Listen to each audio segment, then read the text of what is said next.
जो मुसलमान रसूल पाक की सिर्फ रहमत का ज़िक्र करते हैं, बुढ़िया के कूड़ा करकट फेंकने का ज़िक्र करते हैं,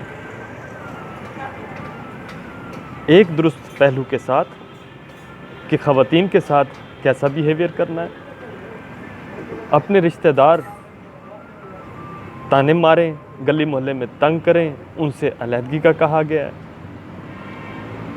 रसूल पाक खुद जो दूसरे इंसानों की इज़्ज़त जान माल को नाहक करते थे, उनके ख़िलाफ़ तलवार उठाते थे, बार बार उठाते थे।